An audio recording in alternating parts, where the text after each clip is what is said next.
Hello, everyone. How are you today? I'm sure we'll have some more coming on Zoom eventually, and we do have quite a few people here in the audience. I will do my usual thing. Robin is with me today, and we have the Chief of Police, so be careful, you guys. And we have the Code Enforcement Officer, and of course, we have Bruce. So we have people to answer your questions. We have several people here in the audience as well. So we will go ahead and get started. I will ask, as I usually do, and you know the routine by now, I will ask what everybody is interested in asking, and then we will go back and ask. So there you go. I'm going to start in the audience first. Eric, do you have anything you would like to talk about today? Yeah, I had a question about nonprofits being billed for the food tax. I heard that some of them had received a request to pay. Okay. Young. Hi. There's been a lot of references to building a new city hall, and I'd like a clarification on where in the process we are. How much has been committed? How much is still being discussed? Just where in the process we are. Okay, great. Lynn. I'm good. Lynn is still trying to figure out where she is after a trip from Europe, or to Europe. So we will let her be for now. Bob.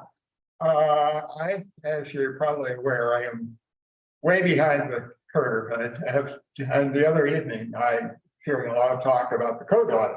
Like, what? You don't know what we're doing with the code audit.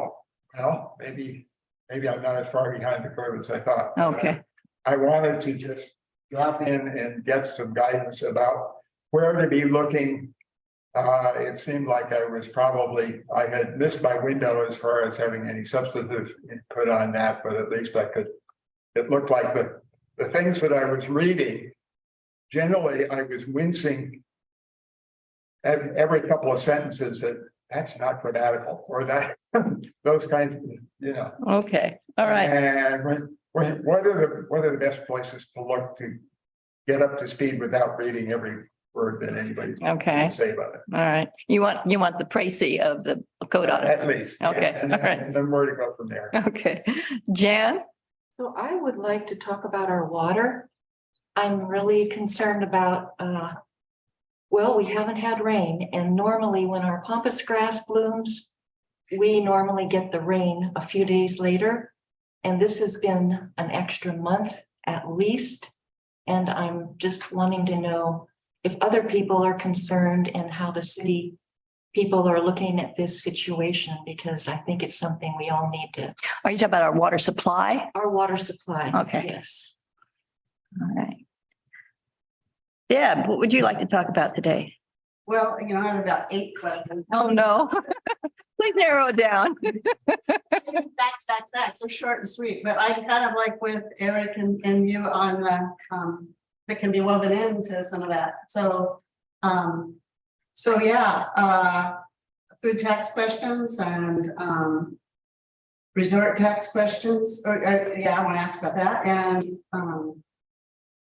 the debate in the city hall, and the lodging tax and bathrooms. But we'll see what we'll see where it all goes. Okay, so I put miscellaneous under you. Whoever doesn't get covered, I'll fill in. I'm sure you will. Facts. It's all about facts. All about facts. It's about facts. Okay.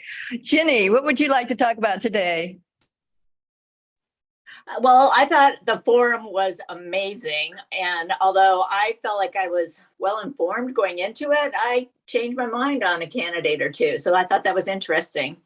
One of the most, the question that was unexpected to me was how to involve the Hispanic community more. And I thought it was a good question. And I thought nobody really had any great ideas. And at some point, I think it'd be good to hear what the city is doing, that et cetera. nonprofits Okay. have received All right, Betty, what would you like to talk about today?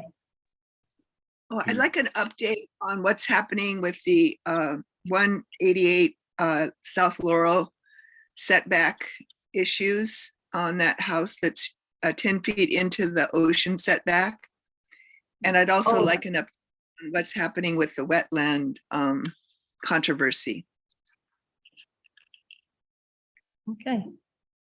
We have a lot to get into today. I need an extended version. Remember, this is an hour, only an hour. Betsy, what would you like to talk about? You know, with this long list, I think I'll just listen for now. I don't have Okay. any pressing issues. Thank you. All right. Dale, what would you like to talk about today? Hi, good morning, everyone. I don't really have anything on my mind. I'm just enjoying a cup of coffee and actually eating my breakfast here, and that's what retired life is supposed to be like. So I'm just going to listen this morning. You're obviously not retired in Cannon Beach.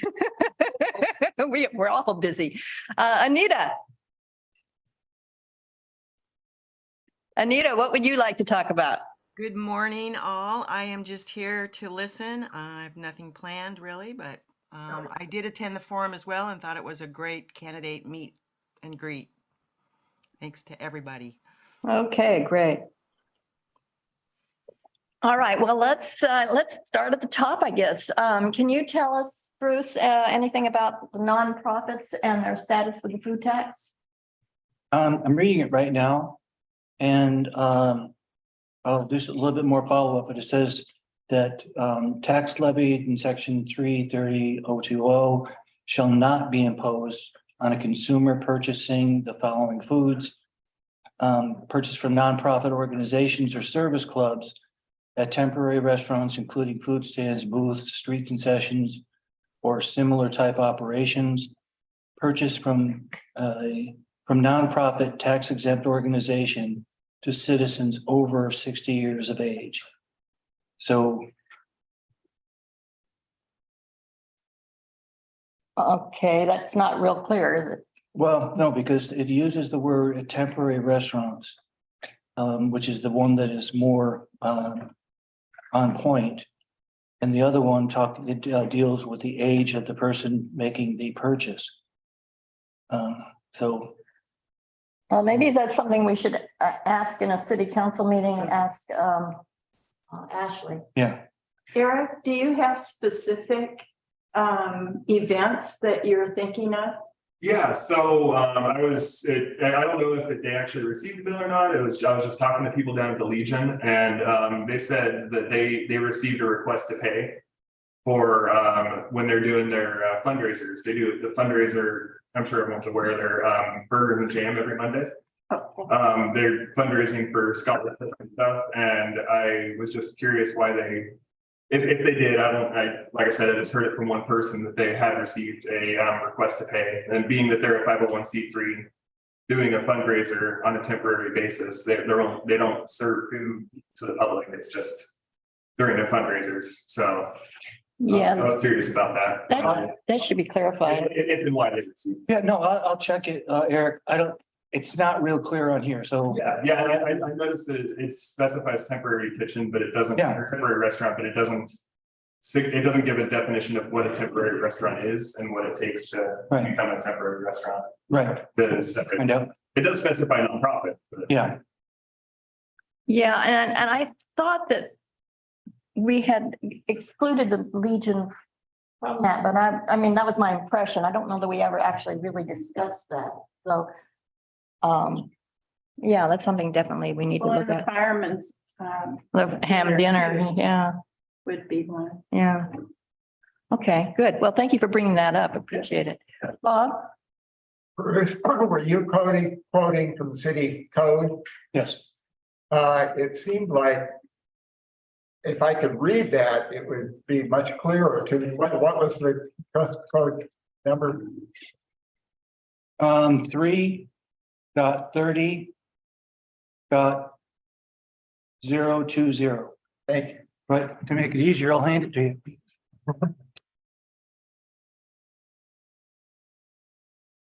Thank you. Yes. Okay, so I'll bring this back to you after I've read it. No, you can. I can feel You it. can keep it stuck. No, we've got plenty. Okay, Okay, well, let's move on to the clarification on City Hall and where we are on that. Okay, City Hall, as far as the process, we have, we've gone through the process, we've hired an architect. And let me step back for, I think it was like 2017, 2018. We hired an architectural firm to program the City Hall. And what they did is they went through and identified all the spaces, who's going to be in there, how many, those sorts of things. It also identified problems like the contaminated air in the police department from the drugs, the biologicals, evidence, all those kind of things that we're dealing with. And we're doing the best that we can right now, but that needs to be a better situation. And then we had all the spaces, all the people. There was not a design, but it was just a block diagram saying these things will all fit in this space. And then there's a great deal of information about cost. And the reason that the project cost is higher, or one of the reasons is higher than what people think, is that I've learned to be very conservative in doing the estimate. So including contingency because we're not in Portland, so people are going to have to drive farther, and other contingencies like that. So, and then we factored in using a CMGC, which is the construction manager general contractor, a form of construction, and included things like furniture, all that. So we don't finish a building and then say, oh, we need $200,000 to go ahead and furnish it. It's all there. And hopefully we won't spend it all, but there's just, those are the things that need to happen. So it's a very detailed budget. It originally came out to be around $15 million. That was 4 or 5 years ago. And then we've applied what's called the ENR factors, engineering news record. And you're nodding your head, so you sound like you know all this. So the ENR, and when we use those factors for cost of construction, Pacific Northwest, it comes out to about 17.7 million. But we really, as you get further out using estimates, your error becomes greater. And so we don't know what it is, but we don't have any better information than the original program, which was pretty solid, and the ENR factors. So we have gone through a process and hired, we haven't hired. We went through and we selected a CMGC, construction manager, general contractor. They will hopefully be approved at the November 1st or the 8th meeting. And once they're on, they'll be working directly with the architect to say, okay, this is what we think it's going to cost based on what we know right now. So that'll tell you about the cost. First of all, do you have any questions on that so far? No. Okay, all right, good. The location, I think we looked at 5 different locations in the city. And one of them is behind City Hall here. Okay, thanks. The reality when we're dealing with something like a City Hall, there is like where it should be ideally, but has a lot of opposition. Then you have a compromise situation, but it's something that can probably get done. And we were facing that with the options. This was not our first choice back here, but it was the one that was most likely to get built. Otherwise, we're going into neighborhoods and, making people even less happy. So that was why this was made. It is in the medium tsunami zone. And what we want to do, first of all, in 10,000 years, there's been 18 tsunamis in this area. 15 of them were medium or less. So it's not like we have to plan for the maximum each time. Statistically, we're probably going to get a medium or less, but we could get the large. So what we will do in the design is mitigate any way that we can to be able to, make it survivable. But there is a risk. And the other sites that probably were more better, that's a technical term, that were more better. It just, we've been dealing with it for several years and we couldn't get a decision. Well, I think we could have built on the Southwind property, but that would have been twice the cost of the other sites. And it also has there is some portion of that that's still within the tsunami zone. So there was really no other place to build that wasn't in a tsunami zone somewhere. I mean, this entire town is a tsunami zone, so it's. In as far as the Southwind needs road improvements. Infrastructure. It needs, but just even to start with, it needs road improvements. The state has said you're going to have to go ahead and put in a decel lane, XL lane, all those things. There's no utilities on the site. So we would have to bring in all of the utilities, make all the roads, everything going in. And in almost every incident or every example, Southwind costs double what it would cost to build here. It had seismic and landslide issues too. Situation. Yeah, we found that there'd actually been three places or three time frames when there had been tsunamis in the past. And killed everything that was there, created a vegetative layer, organic, and created, so there was like 3 potential slide zones for on that site. And so it can be done, but part of the reason it's so expensive, it has to be done with massive piles, like maybe 6 feet in diameter, a large number of them going down to bedrock to hold that in place. The land will still slide, but the building will still be there, held up by this. Yes. So just looking forward, what's the next decision point in the timeline? The 1st or the 8th of November, and that's when we would bring in the CMGC. Well, there's a community outreach event coming up though. For that one? Oh, Yeah, on the 25th. yeah. Okay, I'm sorry. So there is one before. Yeah. Yeah. No, You can come learn about the project at that. Yeah. Public outreach event on the 25th. The architect's going to be here. That's right. It's gonna be at City Hall? Yeah. and the Come ask architect, your questions and provide your input. that we selected this month, This month. October 26th, Next next week. week.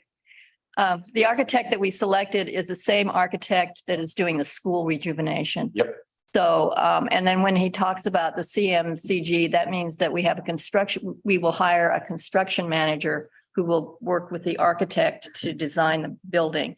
The construction manager will discuss, yes, we can do that at this cost. And the architect will say, well, then what about this alternative? So they'll work together to make the design. For That's City what Hall. I'm trying to get at, is what's the next decision point in which we would have or have not an adjustment to the budget or more information where we would have more clarification on not only the cost, but what's possible and when. I think that there's, as we said, there's 2 decision points, and thank you for remembering the community outreach event. The community outreach event is interesting because we had such a great experience with the elementary school, but you had the site, you had the gym, you had the classrooms. And with this, you don't have all that, cool stuff. So what they're going to do is try to start everybody's imagination with another process, asking questions that they would ask themselves if they were, we're just starting with a new client. And a lot of the questions have to do with Midtown, because this will be a very big thing happening in Midtown. And so, what do we want it to do? Do we want it to be hidden? Do we want it to be, a prominent part? And then those are the kind of things that I think we'll schedule probably at least 3 of those. And then we'll start seeing schematic designs. We start seeing the schematic designs and we've got the CMGC on board. That's when we'll start saying, okay, well, we can do it this shape, this, this. And then the CMGC would be in a position to give us budget numbers. And I think that we'll probably have, I'm probably going too fast on this, but maybe February or March, we would hope to have, or at least be in discussions about the guaranteed maximum price. Well, and Bruce, can you explain the bonds and the general fund and how those play into each other? Yeah, well, yes. I'm not sure what you meant by the general fund part playing in. Well, aren't we working with bonds? But we'll have the general fund paying for some of this initially. Yes, Robin's exactly right. We have approximately $900,000 from the general fund to initially pay for $600,000 in design and $300,000 in for the CMGC to get them started. The council passed a reimbursement resolution. And so any funds that we expend between now and the time we get the bonds, we can take out of the bonds. So we'll get the general fund to be repaid, but we don't have cash right now. We don't have any money from the bonds. So in order to get to where we have those numbers, we had to expend some funds, but they'll be recovered. Is that okay, Robin? Yeah, it is. I guess I'm a little concerned with the rates and the changes there. Oh, me too. Yeah. Yeah, and that's something we'll just deal with. I mean, but we have started the process of firing up the financial advisor to go ahead and provide us with those kind of numbers. But I think when we did the elementary school, we came in all in at like around 3%. But right now they're saying about 5%. And that's a significant increase, and we don't know if there will be others. So that's one reason that we're trying to move the project along, so that we don't take 3 months more than what we need and then get another, 0.5 or 1/4%. So we're trying to stay close to it. Okay, Betsy has a question, has had her hand up a Oh. long time. So Betsy? Well, thanks. Yeah, it's great to be listening to this conversation, and I'm getting it now, how far along you are in the process. But Bruce, when you first started talking about the new city hall, you mentioned that there was a site that the staff felt was optimal, but there would be pushback from a neighborhood. And I'm just curious to know, was that over by the RV park? Yes, one is by the RV park.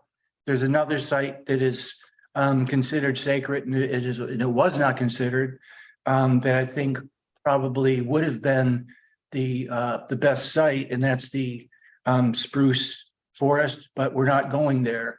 But that has a lot of more characteristics than the RV park or any place else. So really, those were probably the 2 sites that really would have been more towards ideal. Got it. So is there no way to access that impact site from Highway 101? The impacts that you're talking about? That's the spruce. Yeah. Reserve. The spruce forest site. Now call the spruce forest. Yeah. Yeah, no, there's not, and we're not considering. Yeah, I get it. Okay, I get it. Yeah. Nobody wants all that traffic in their little president. Right. And then, Yeah. and so is the site at Midtown and the site at the RV park, are they just kind of a toss up in terms of tsunami safety, which seems to be, well, that and the price tag, of course, but it seems like the people I talk to, some are very concerned about the tsunami. It's interesting to hear your risk statistics, and we're all, like you said, living with this risk on a daily basis if we live here, which. Oops. Can't hear you, Betsy. Something happened. How about now? And now you can hear you. Yeah. Well, I tend to- I think I Raise tend your to. hand. I notice guess that more- must be it. Keep your hands off the computer, Betsy. Speaking I through will your s- fingers. I will sit on them. Yes, anyway, yeah, I guess that was my question. I mean, it's to me, it seemed like the RV park was a good place to go just because it kind of gets emergency vehicles onto the highway sooner with the police. But obviously, this is a lot further along in the process, and so that's probably moot at this point. My understanding was the neighbors thought it was going to cut right through their neighborhood, and really that access up to when I walk up there into the conserved lands, that's all like light industrial, and there's a lot of traffic going up and down that road already, but that's just my 2 cents worth. And but anyway, thanks for all your hard work, and I will stop. You also might want to mention that we're building it. It's not going to be like a regular building. It's built to a code 4, isn't it? In other Yeah. words, it's called fortified. It's called the risk category 4. Most buildings are built to risk category 2. And that means that it will last long enough for you to probably get out of it after it shakes and things. Risk category 4 is much stronger. And it means in what you hope it'll do, or what it's touted to be able to do, is that the building will be able to function shortly after the event. And that's when we're going to need our ability to communicate, ability to work together, have an EOC. And we're not building a separate emergency operations center. It's critically important in our future, but we're going to use the chamber. And we have this chamber already set up, which is why we have all the televisions and all that in here. I mean, the council chambers. Yeah, these council chambers, we're already doing it. But if there was a significant, doesn't even have to be significant. There's enough flaws in this building that it would fall down. And so we wouldn't have anything, and we wouldn't be able to help anybody. And, just try to remember the conditions that you see in Florida and in Haiti and all these other places that have had disasters. The key to me that makes this more critical is the cavalry will not be coming. And we used to rely on hurricanes, about the cavalry showing up. We had debris management contractors that were stationed right out of the cone. They drove right into town when after the storm hit, all those kind of things. If you look around, any way for us to get out of here is there's bridges that were built before tsunami standards. And so my estimation is that if there's a tsunami, I don't see the Youngs Bay Bridge still being there. There's 2 or 3 bridges going out 26. And one of them is the beautiful bridge. It's like a curved bridge, but it's not seismically retrofitted. And we have a similar style bridge down here on 101. And so, and the ability to get here and the priority of taking care of a town here on the coast, people have to make hard decisions in Portland and in Washington. And so they're going to go where there's the most need. And we have, Portland has, it's the biggest distributor, I think of gasoline. And those big tanks that they put the fuel in, those are not seismically retrofitted, and they were built before the seismic requirements were in. So they're going to be looking at something like that. They're going to be looking, at Portland, places that have high population centers, and they're not going to spend a whole bunch of time until they have some time to come out to see us. And we talked about helicopters, and they would be coming from Redmond, and they can't get here and back with the fuel. There's no place to get fuel between there and here. So the likelihood of them using helicopters is not, terribly high. And we're going to be potentially, we'll have a whole bunch of people here. So it's a situation that I would say for at least 2 weeks, maybe 4, we will be on our own. And so if there's anybody going to come and do anything medically, clear roads. That's why we're pushing so hard on getting the water system redone. So, because it's not seismically designed, the tank is not seismically designed. If those break, we have no water. I mean, we'll have a little bit of water in the tanks, but that's about it. So, and you can live for 3 days without it. So that's why our goal is to go ahead and make sure that we've got a system that'll get water down to the city, maybe not distribute it, but there will be a place for you to get water to drink. But if we don't do things like that, we don't really have it. So that's my reason for pushing so hard on this. And we'll make whatever we can and make modifications to the design to try to make it more resistant to a medium. But there's a term that it's called buying down the risk. And to buy down the risk, if you'd like to go to South Wind, it's double. And we can do it, and we can pay it, and we can build it. But do we want to, for an event that's 18 times in 10,000 years, do we need to spend twice as much? We're happy to do it. Deanna, I think you had a question. I did. I actually have a couple of questions.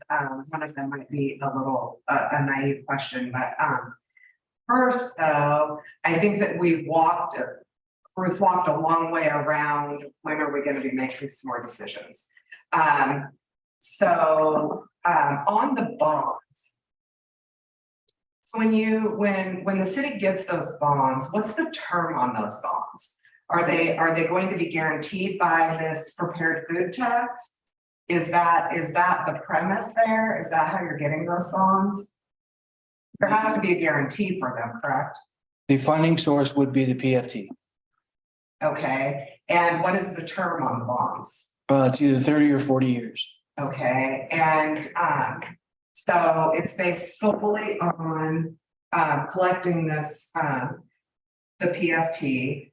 And so, but there's no history there, and we don't know what that history is going to look like. So how, I really think that there's a huge reach for these funds on the backs of 27 businesses. And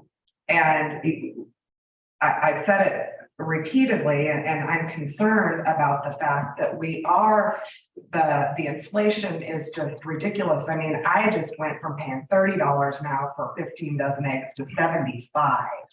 I mean, that's a huge jump.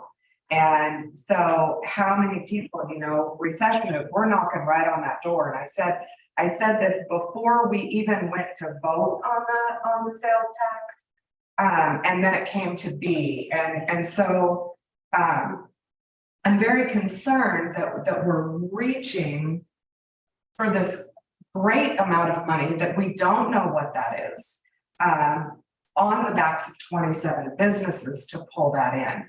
So if the bond is going to be secured by this prepared food tax, what kind of, I would think that you would need to show more than just a quarter or 2 or 4 to be able to actually secure those funds. And I have a fear that we're going to get into this and we are going to run out of funding source. Things change rapidly with a project. So I'm very concerned about that, and I think that citizens of Cannon Beach should be concerned about that as well. Because then what does that mean? Then where do we go from there if we run out of money? Do we go to raising property taxes? Is it another bond? Is it a levy somewhere? So all these things fall into play. Bruce, would you like to answer that? Yeah, it's Jan, it's all about risk. You got the situation that if we were to have, a seismic event, we're in terrible shape. We are not ready.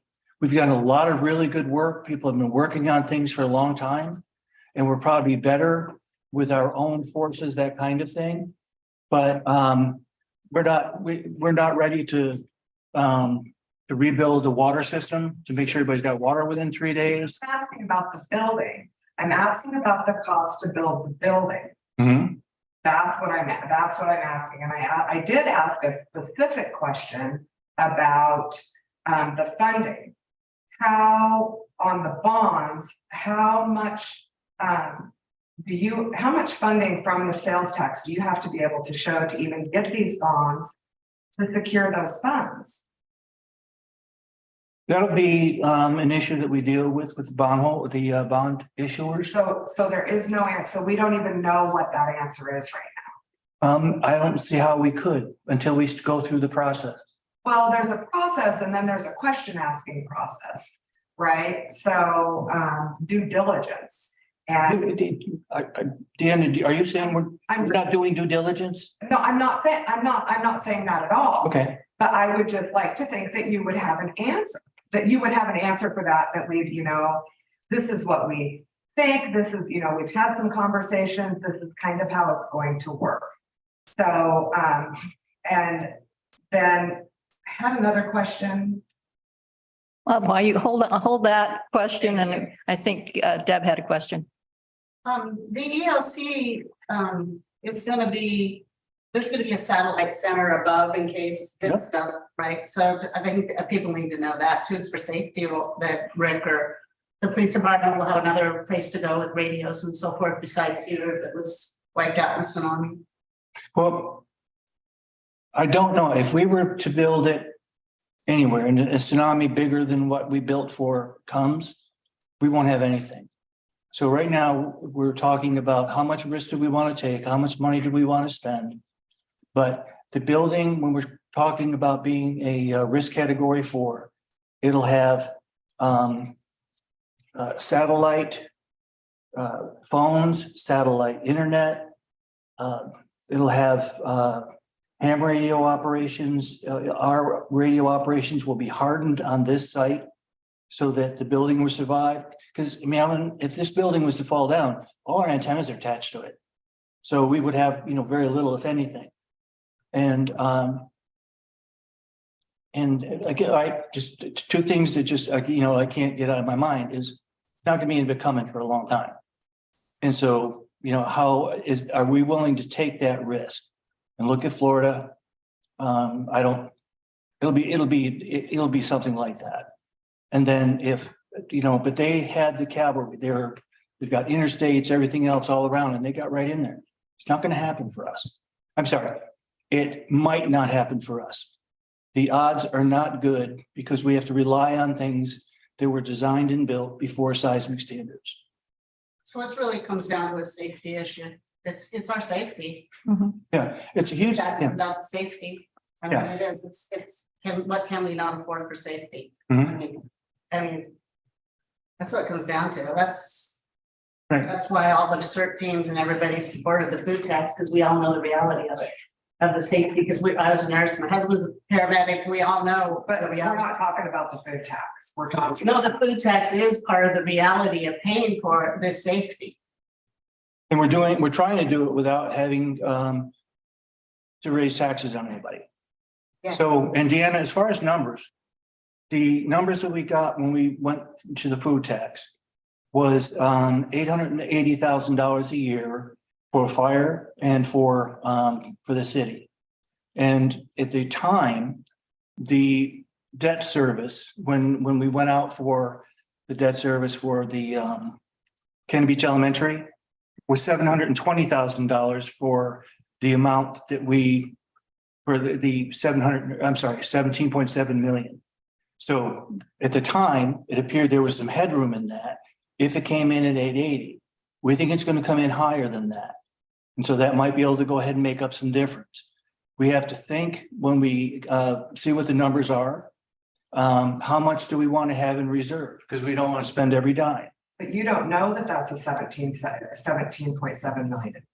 And that's why we're doing. You said you got an estimate, which was a couple of years ago at 16 something, and you're just assuming this number.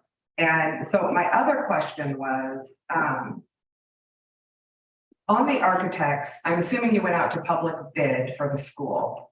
Yes. To hire the architect. did you go out to public bid to rehire them for the city hall? Yes, And you will be going out to public bid to hire a contractor? already done. Okay, and where is that in the contracts that have been up for bid? Because I looked and I didn't see it on the city's website. It's just merely a question. I'm not saying it's not there. I'm just saying I didn't. That's why I said this might be kind of a naive question. But I didn't see it there. So if it's been put up for bid, who is the contractor? Who is the GM? So the RFPs are actually on the website. If you go look, the closed ones are there. If you toggle to close, you'll see the ones that we listed. And we're right now in the protest period. That we've notified the ones that didn't get the job. And so by state law, we can't say who it is yet. But we will, I mean, the agenda will go out. Well, no, actually it won't be for maybe a couple of weeks. Yeah, that one actually hasn't gone into the protest period yet. Okay, yeah. But that's part of the process, how it's done. And we, I understand that that's part of, I do understand, like I said, it was probably just a naive question. I looked and I didn't see, apparently I didn't dig in the right place. but Diana, with the numbers that you're talking about, we've done the best that we can. We did a process. It was, I wish we'd started the construction earlier, but we didn't. And so we adjusted based on industry standards for numbers. And so hopefully those are right, but that's all that we've got. And we're hiring the CMGC who will look at the design that the architect is preparing, and they will give us a much closer number than what we already have. We don't have, until we do a design, we can't say it's going to cost this. Exactly. So we shouldn't be throwing a $17.7 million figure out. Well, and I'm wondering who at the city level is, and maybe there is someone, I'm just, again, just a question, who is qualified to make construction, contractual, design, build decisions? I am. And you have that on your resume? Yes. Okay. All right, I'm going to, Directly on my resume, but I was a facility manager for 10 years, managed 2.2 million square feet, did multiple new buildings, including a state-of-the-art criminal courts building, 340,000 square feet, $54 million. And done other projects, done a city hall, police station separate, public works yard, all CMGC. you have an architectural background too. I have a degree in architecture. Okay, I'm going to stop this discussion and go on. We have a lot more to get and we only have 17 minutes to go through. So code audit, that's another big issue.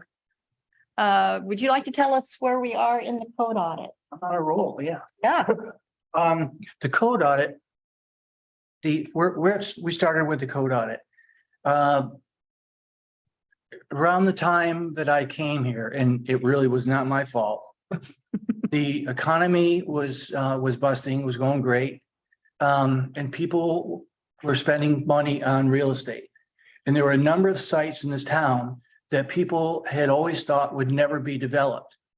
And so we had I don't know if it was contentious, but we had an interesting meeting with several of the boards.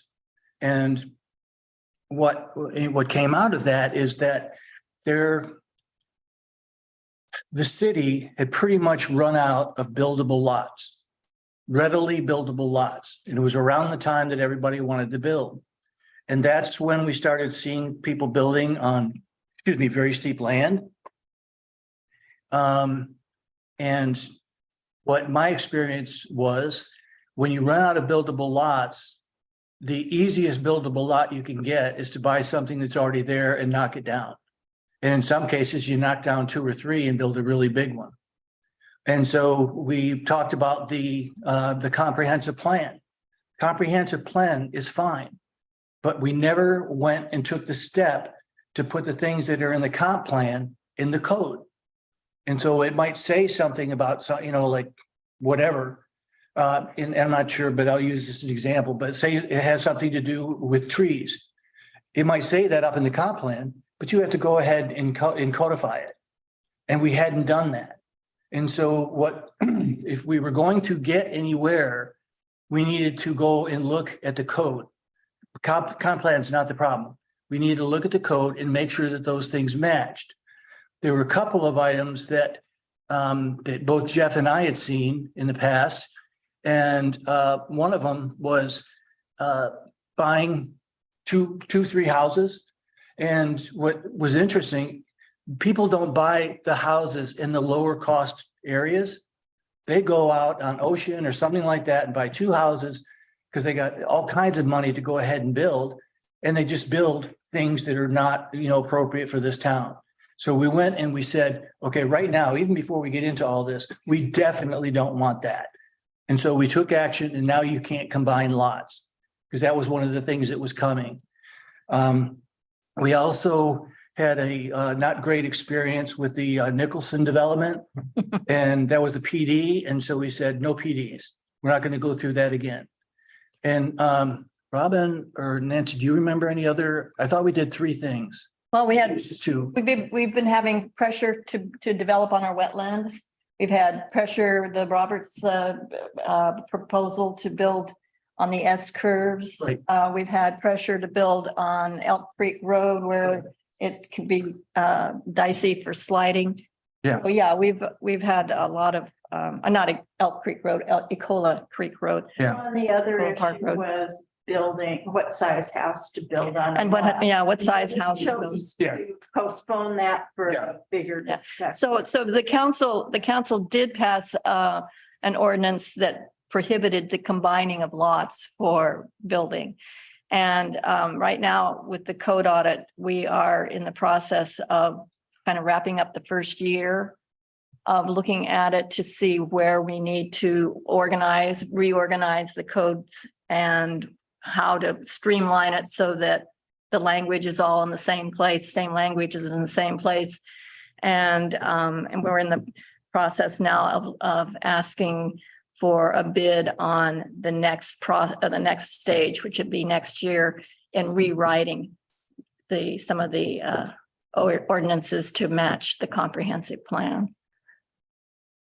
Am I correct on that? Yes. Okay. I'll Okay, Deanna? make it quick. Okay.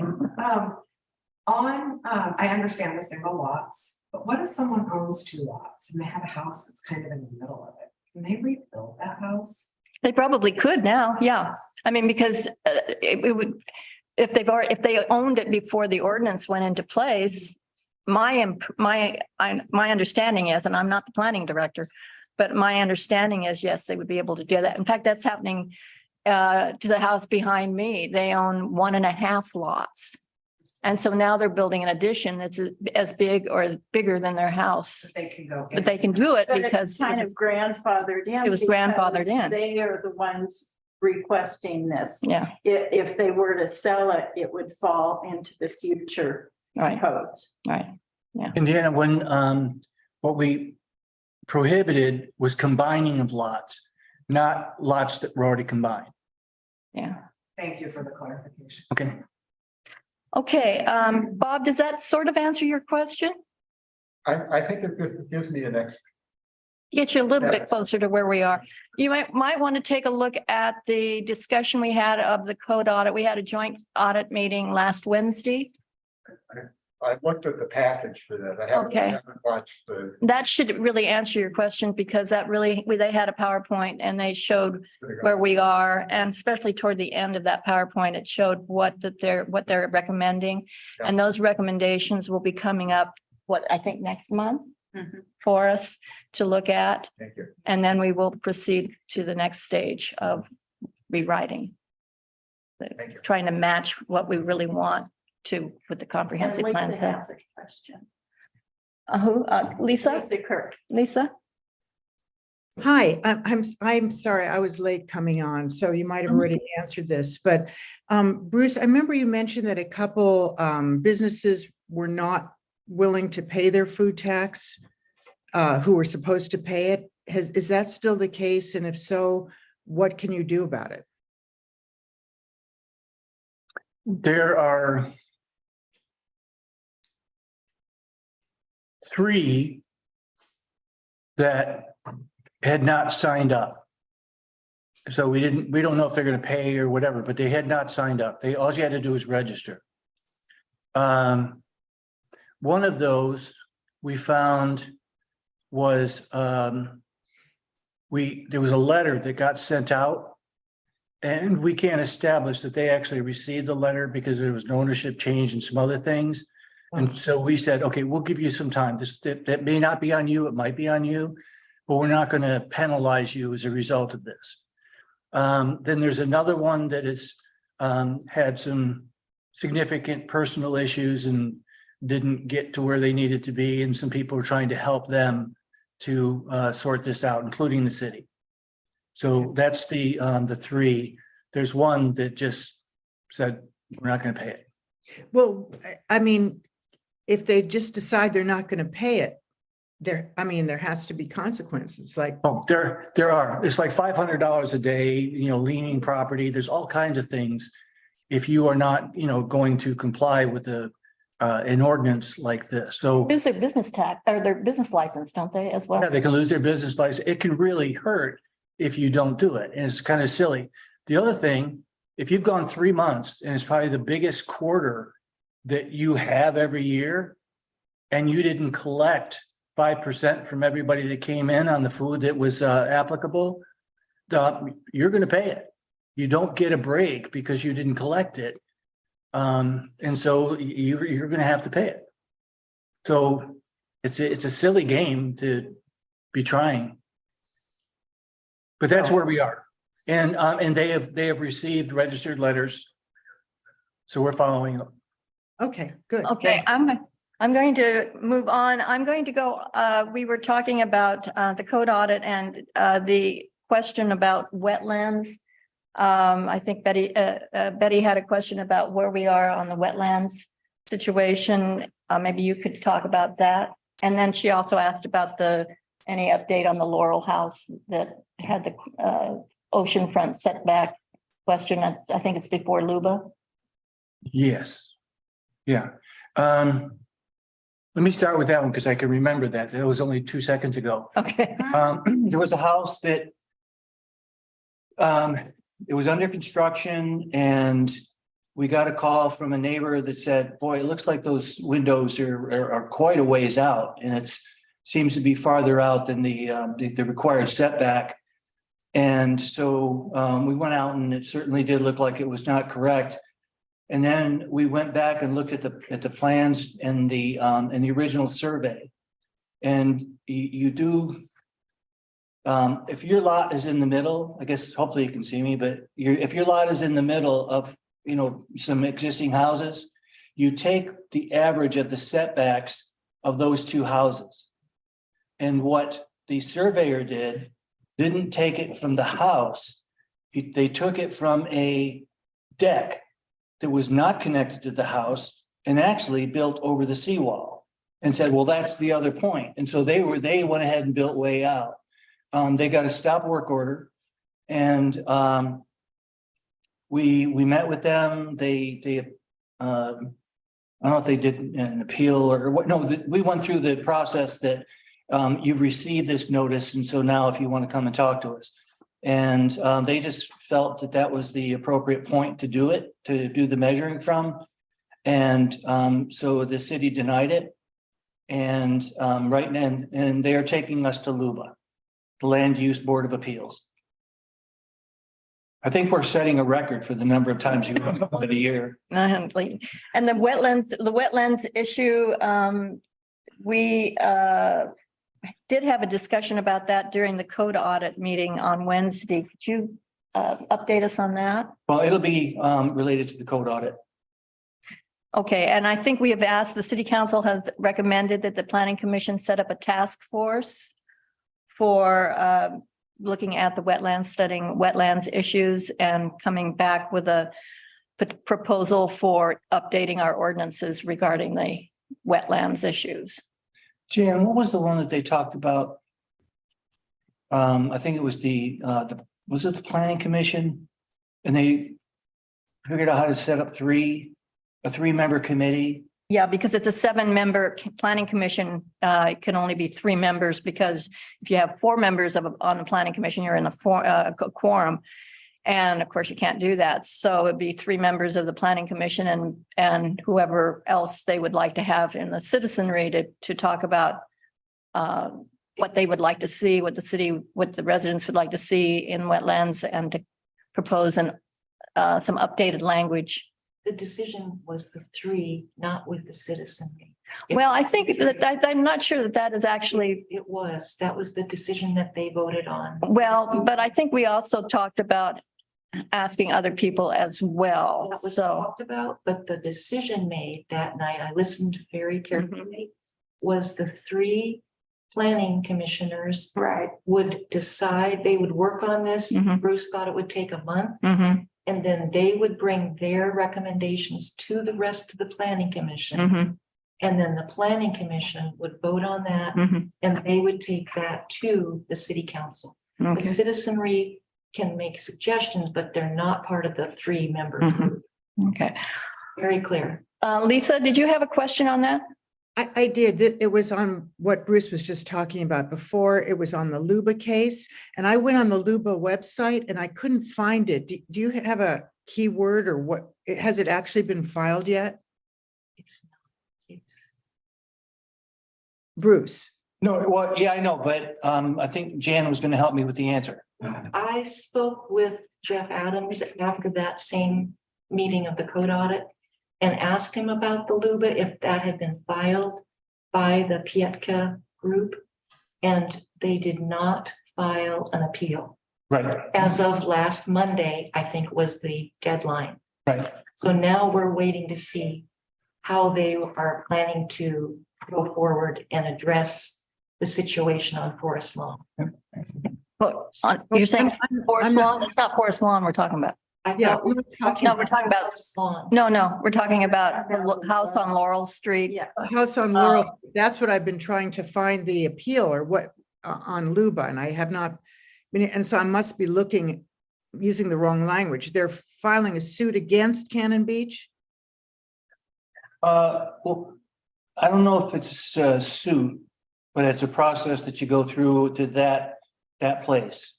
Luba, yeah, it's Luba. they're filing a case, an Yeah. appeal to Luba. Yes, So I understand that they have. have you, That- have you seen it? No, I have not seen it, but we're talking about the one that was built too far out, Yes. close to the ocean.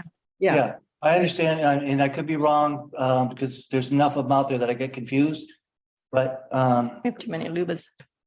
let me see if I can get, yeah, I did. The Luba website I couldn't find any record of a new case. do you want to come up and save me? Question mark.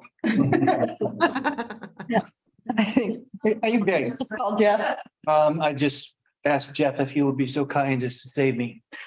Okay, while we're waiting for Jeff, somebody asked about how to involve this. Ginny asked about how we could involve the Hispanic community into our city issues. Would anybody like to talk about that? Ginny, do you have any ideas? I really don't. I did think that one couple of the counselor after meeting, it was great. And I know that Jeannie brought that to you. So I don't know if they're able to get that scheduled on a more consistent basis at a good time for them, or also are all city notices put out in Spanish? I know that there's been some talk that they're not citizens, they're not voters, but that doesn't really matter. They're part of our community. Absolutely. I have a little information on that, Nancy. Oh, and Jason helped with that, right? So that's all I have to say on it. I do have some information. We are starting to do things in Spanish. As a matter of fact, CETA will be the first one when we talk about the next meeting for City Hall. It'll be in English and Spanish. We have a poster over on the bulletin board over there talking about our community outreach program for the City Hall, and it's both in English and Spanish. Janae, did you have a comment? Yeah, I just wanted to say one of the things that normally people do is put it in like Elk Creek, they put it in their laundry room. Sherwood, they put notices in Spanish. And so that would be a great idea to make sure that, it's there somewhere. That has that information. Okay, good.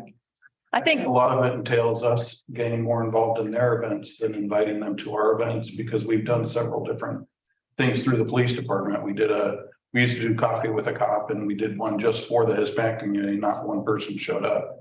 And I think it's an awkward situation for them to be invited to something instead of us going to theirs. And we've done different events where we've gone to their dinners and events and had a great time. It's just being more involved.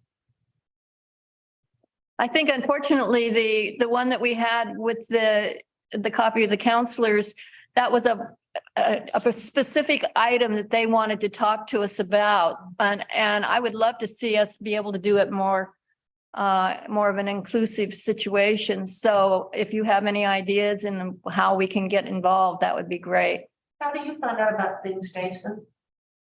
Events, usually from the Hispanic Council or from Sylvia, our administrative assistant. How can we pass the word? How would be an effective way to get that in the system? We do, when something comes up, we get the word out. They haven't had too many events recently. In fact, they've changed it, but just like the soccer game, when they had their fundraiser and things like that, we pass it on. And we've also, there was a misunderstanding at that time, we were dealing with something as far as the camping ordinance. And so we had to make a statement that the park is closed at this particular time. I believe that was interpreted that we were trying to, shut them out of soccer. And so that was part of the discussion that we had here. And so what's happened since is that instead of them filing for, a permit or an event permit, the city filed for the event permit, so they don't have to pay the insurance. So that's, all those kind of things. And because they have a permit, normally you can't schedule or reserve anything at that park except the bandstand. But if you have a permit, you can. And so now they can Wednesdays, and on the permit, it says Wednesdays, you can have the soccer up until, a certain hour. And that was, instead of us actually taking it like they were concerned about, we did the permit for them to be able to continue it. It was a good solution. Yeah, it was. Yeah. But it was just about talking, because otherwise, I didn't even know that there was not an event permit or anything for it. But the thing that really got my interest in it was when one of the people said, in our soccer league, we have sons on the same team as fathers, on the same team as grandfathers. Mm-hmm. And I'm going, oh, family can you get, so that was just an inspiration. So that's done. Well, I'm sorry. It's at least in process for the next season. They'll be ready. Okay. We might have some paperwork to do. We are a little past our time. Is Jeff coming to talk to us or? No, he's involved with something, but I did get a LUBA number.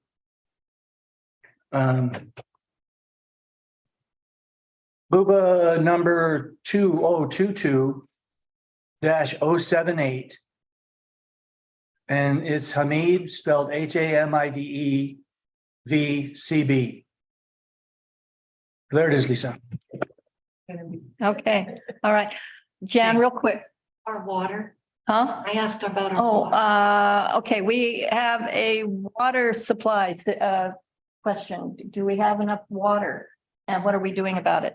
Yes, right now, the springs, because of so much rain we had previous year, the springs, we're only using 2 of the 3 springs. And both reservoirs are full and we're receiving plenty of water. And we watch all the time, and there are no indicators that the water supply has been threatened due to the dry summer. If anything, we have more than needed water because of the wet spring and early summer. We're hoping, and Jen, I think that a week from now, we're going to get 10 days of rain. So I think it's supposed to be this Thursday, isn't it? Friday. This morning, it's Thursday or Friday, this week. It's Thursday. yeah. This week? Okay. Yeah. Thank you. Sure. Deb? Supposed to get questions answered for the paper. I was working on them when I walked in here. Great, so we'll do that. Yeah, go to, Otherwise, I won't even read that. go to the source, go to the source. Okay, I think we are done. Betsy is waving us off. Thank you, and goodbye. Thank you very much, Thank you. counselors and staff. I appreciate this so much.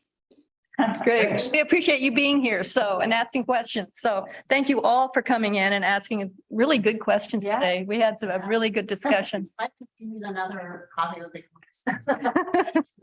It's just so well. Well, that would be in between our 5 or 7 meetings that we have per month. Yeah. We have 8 this. We have 8 meetings this month. Yeah. It really helps. Yeah.